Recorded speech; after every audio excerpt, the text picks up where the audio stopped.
Hi guys, welcome to our Sharma classes. This is Ashish K. So before we start today's class, let's make a small announcement. It's going to be quick and let's keep it simple.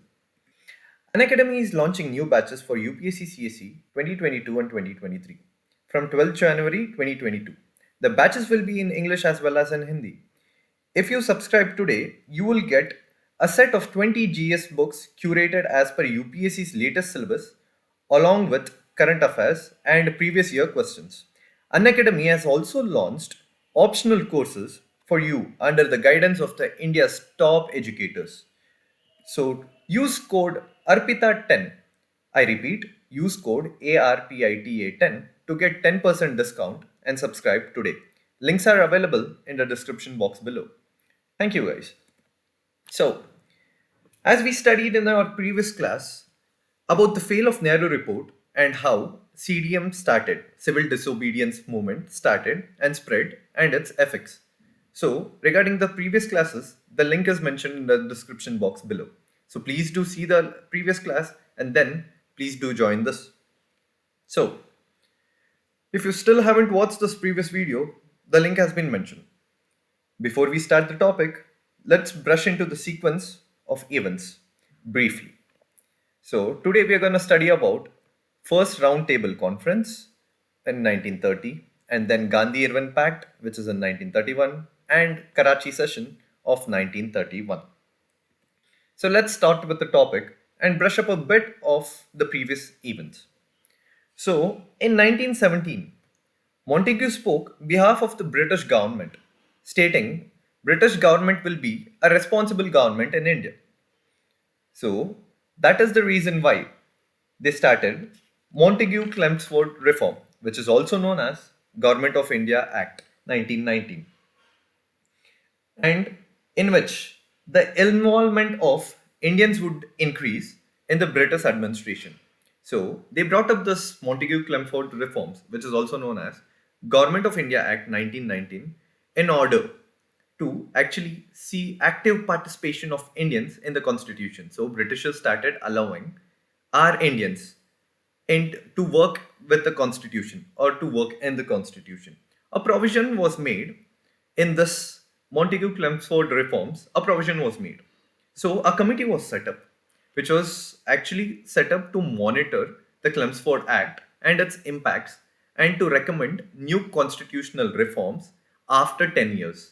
So, which is after 10 years in the sense in 1929. So, from 1919, 10 years in the sense it is 1929. Okay.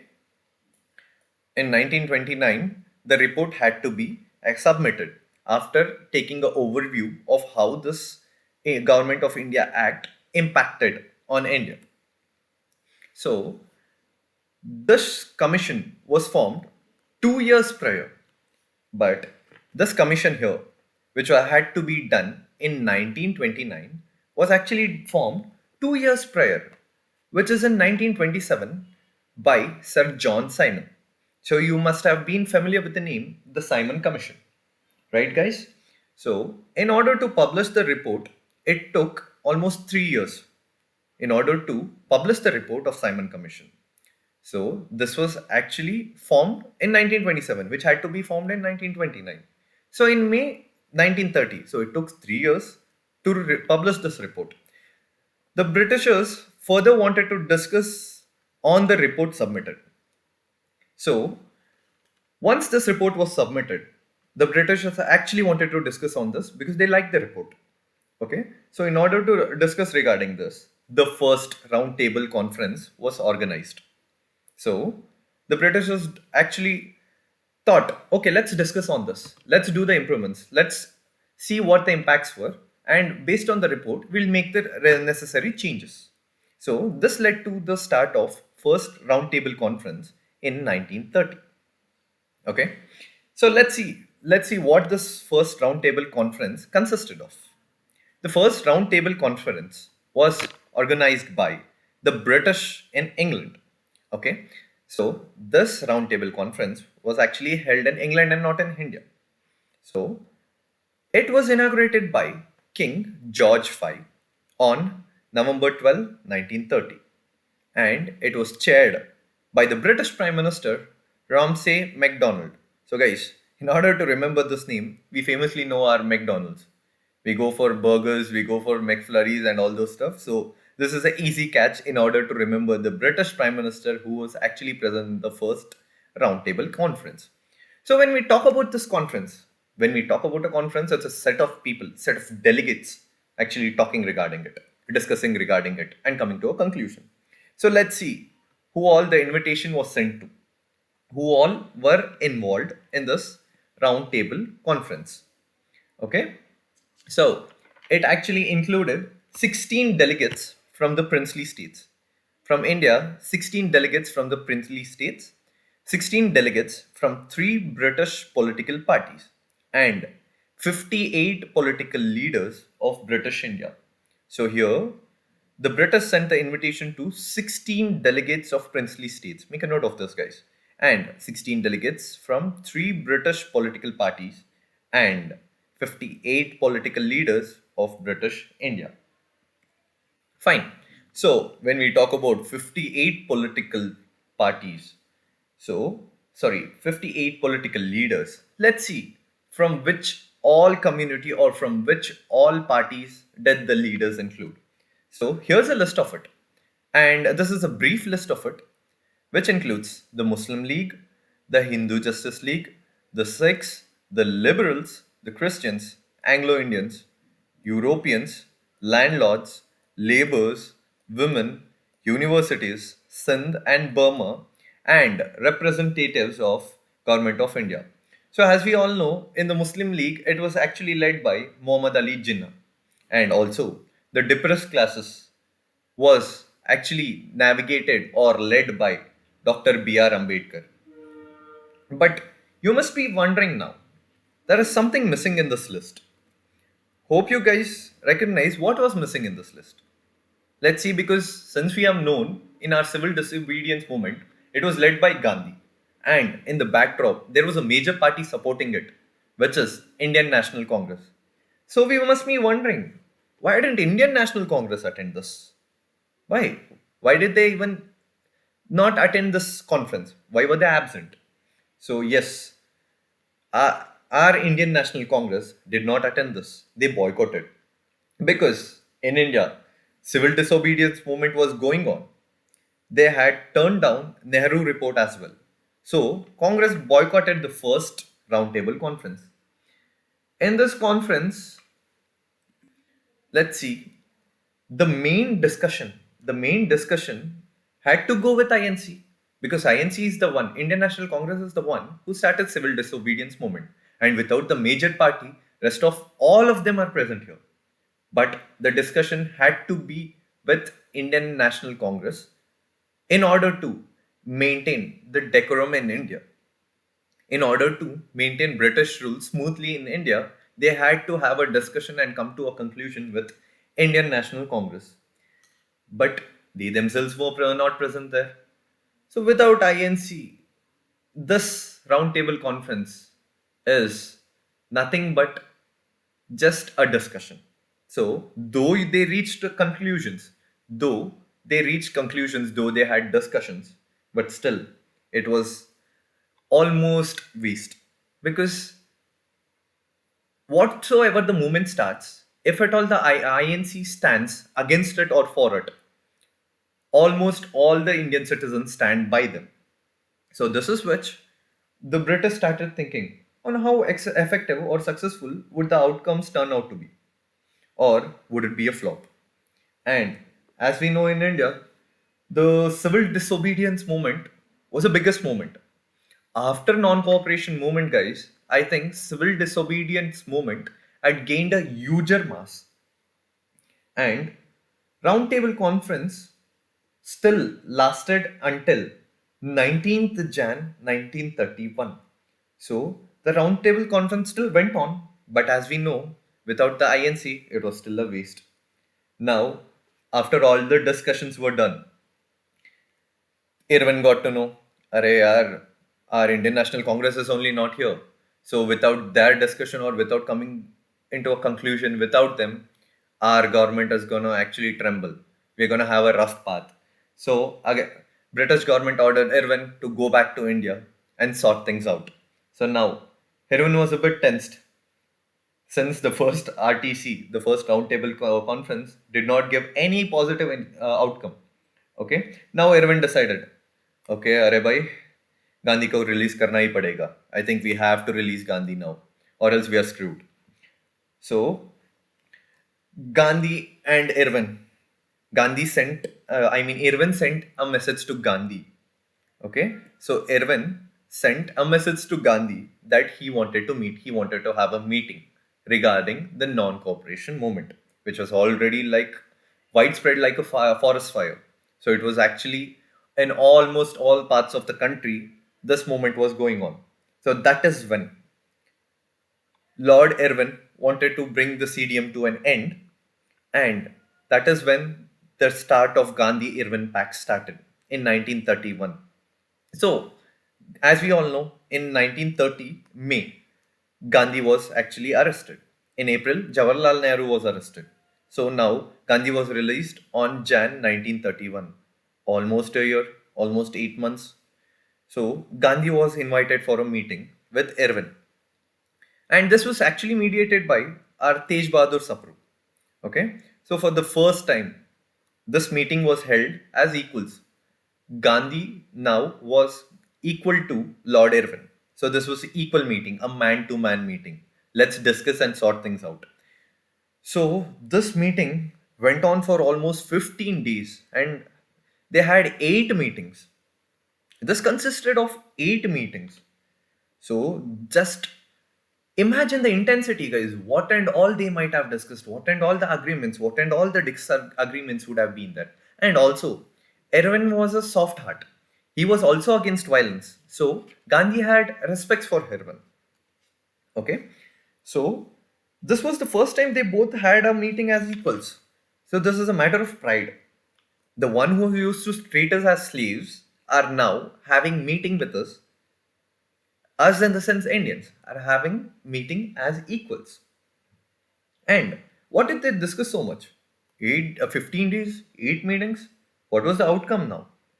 Okay. So after all the discussions, after all the cause and pros discussed, they had this outcome. What did it lead to? CDM had to be stopped. The civil disobedience movement had to be stopped. This was requested by the British. So here I've changed the bulletins, and the Indian National Congress agreed to attend the second roundtable conference. So Irwin was like, okay, at least guys, please attend second roundtable conference, or else my government is gonna screw me. I will have a lot of pressure in handling India. So please, it's a request. So this is how the things went on. Okay, now British agreed to release.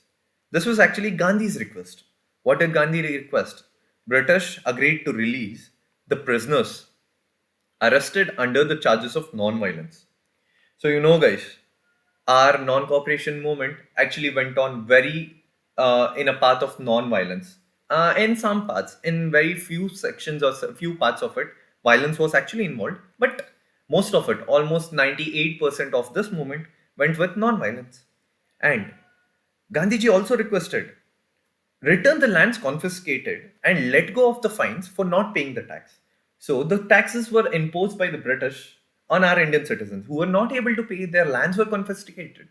So Gandhiji requested, let go of the lands of our citizens which were taken as fines or which was confiscated as fines. And since we broke the law of the Salt Act 1882, why did we break the law? What was the law? They had actually imposed that we Indians cannot make the salt and sell it. And it was only the authority of the British government to actually make the salt and sell it.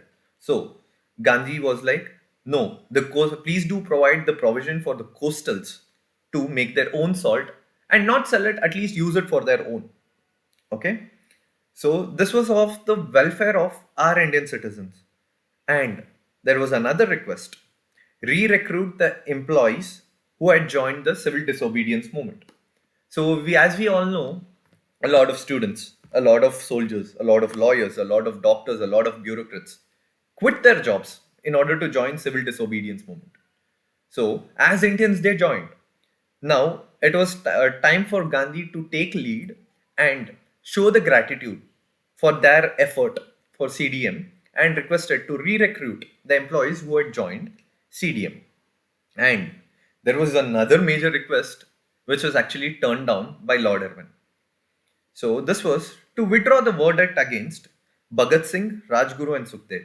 As we all know, guys, Bhagat Singh was arrested, but the means of freedom fight, means of freedom fight adopted by our Bhagat Singh was violence.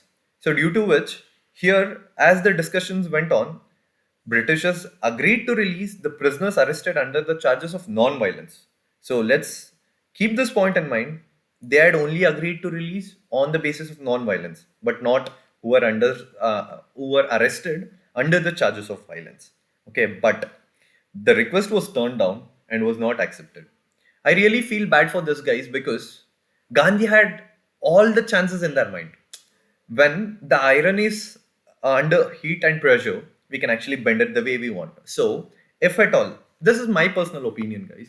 If at all our Gandhiji had been a bit stubborn in this, and during the settlement, he could have asked not to at least the actual negotiation was not to hang them, and it's okay for life imprisonment. But Lord Irwin turned it down, and I feel a bit more of a pressure could have saved it. But the past is past, what's lost can never be gained. And this is just a personal opinion. So, but still, Bhagat Singh could not be saved. And yes, these are all the outcomes of our Gandhi-Irwin Pact.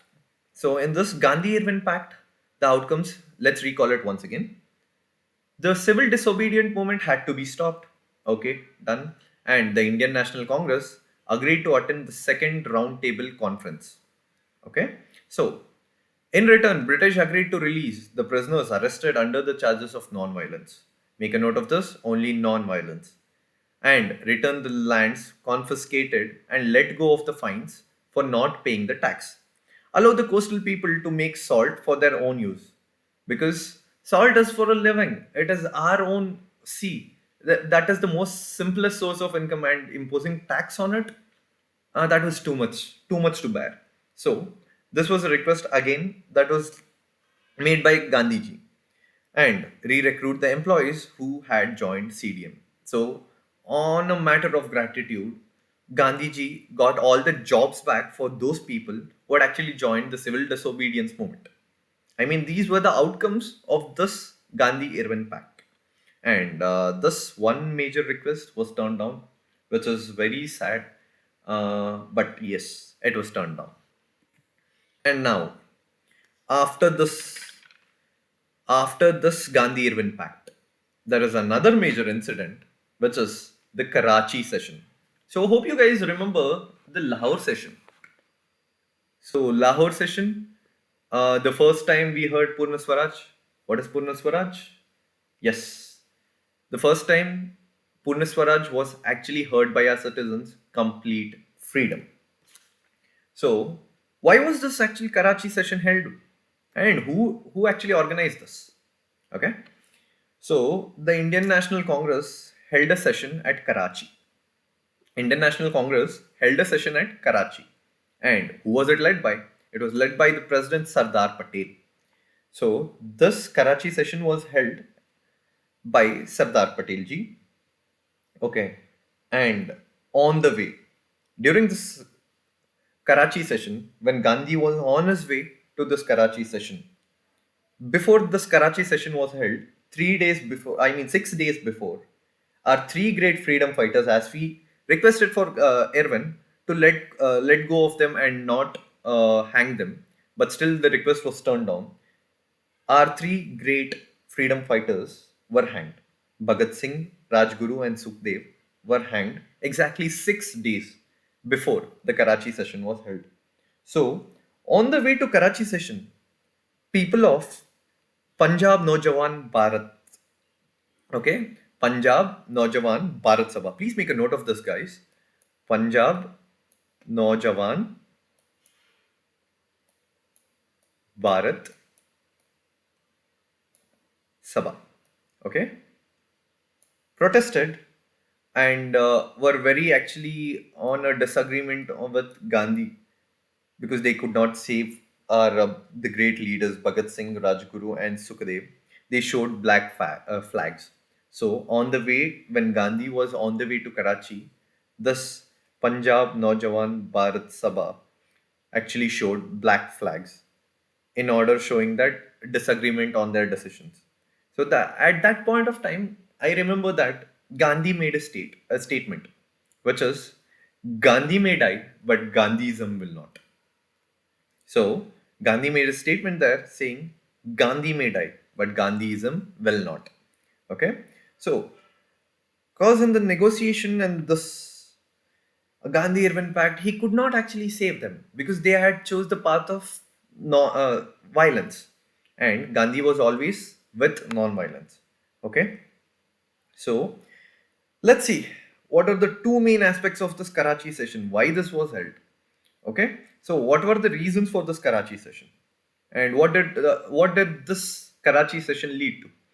Okay, in order to pass the resolution of fundamental rights. So, guys, we know our fundamental rights was actually formed by our great M.N. Roy.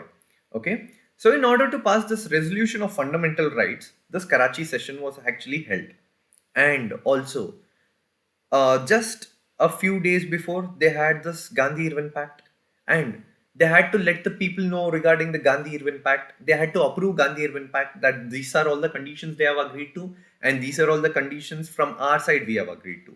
People had to know. So this was an endorsement. So we can call this an endorsement of Gandhi-Irwin Pact. And also, we had heard this Purna Swaraj in our Lahore session in 1929. Okay, so now what is Purna Swaraj? What did we demand on Purna Swaraj? What exactly is Purna Swaraj was defined in this. So let's take a brief review on what we actually studied today. Okay, we actually revised on how the civil disobedience movement started. As the link is mentioned in the description below, please do watch the video, guys. And after that, before the first roundtable conference, how did it lead to the first roundtable conference? What were that incidences that led? Okay, so the Montague Chelmsford reforms, as we all know, as the Government of India Act 1919. This act was introduced in order to increase the active participation of Indians in the constitution. And also in this, the Simon Commission also this time agreed to give the dominion status. Okay, so they were like, okay, fine, call the Indians, let's have a meeting. So let's discuss with the Indians and come to an agreement, because Indians were so stubbornly acting on this, they were not ready to let go of our rights. We did not want to be treated as slaves, guys. So our Indians are very soft-hearted, but they can't take anything to the extremes. It could be any human being for that matter. So this commission was actually formed 2 years prior, which had to be the commission which had to be actually formed in 1929. Due to the pressure, they had to actually form it in 1927 itself, and the Simon report had to be published in the upcoming 3 years. Okay, so it almost took 3 years. Okay, so this is the main point. In 1930, the Simon report was published. The British wanted to further discuss on that report. So due to which, because for the regarding the discussion, they actually started the first roundtable conference. They actually proposed it, and they invited 16 delegates of our princely states, 16 delegates from three British political parties, and 58 political leaders of British India. And briefly, we know from where those 58 political leaders did join. And here's the list of it. And so, as we can see, 58 political leaders did join the meeting. But we here know that our Indian National Congress, who were the main kickstart for this civil disobedience movement, did not join. They boycotted this first roundtable conference, and Gandhi was still in jail. Okay, and when after all the discussion went on regarding the first roundtable conference, and the meeting went on for almost like a certain duration and still it failed, that is when Lord Irwin got tensed, and the British government also told him that no, settle this, find a path for this, and make this go smooth. That is when our Gandhi Irwin Pact started. Lord Irwin wanted to bring an end to our civil disobedience movement, which they actually couldn't stop, no matter how they tried. They tried even with violence. They tried everything they could do. They actually they made Indian National Congress as illegal. So someone who joined Indian National Congress or someone who supported Indian National Congress would be actually jailed or would be punished. So in this, Gandhi was actually invited for a meeting as equal. So this is a matter of pride. As equals, Gandhi was invited and the meeting went on for 15 days and has 8 meetings. So with this continued for almost 15 days, and the impact or the outcome of this was our civil disobedience movement stopped. Indian National Congress agreed to join the second roundtable conference, but British agreed to release the prisoners as well, who were actually charged under the act of under the rule of non-violence only, and return the lands confiscated and let go of the fines for not paying the tax, and to allow coastal people to make their own salt for their own use, re-recruit the employees who had joined CDM. And also, there is another point. They also agreed to allow picketing of liquor and Indian textiles in a England textiles or the foreign textiles in a very peaceful manner. Just had this point, guys. They also agreed to allow picketing and in a very peaceful and a smooth manner against liquor and foreign goods. Okay, but on a sad news, they did not agree to not hang our Bhagat Singh, Rajguru, and Sukhdev, one of the most famous and fierce freedom fighters. Okay, and at the end, we come to our Karachi session, which was held by our Indian National Congress after the Gandhi-Irwin Pact, and which was led by our Sardar Patel. And in order to pass the resolution, this was held. What was the reason start this Karachi session?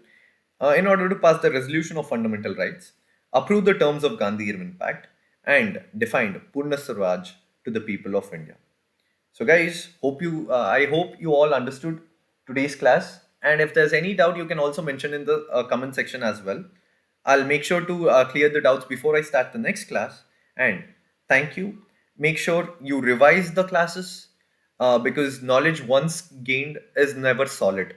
It is very volatile. So please keep revising, guys. Thank you.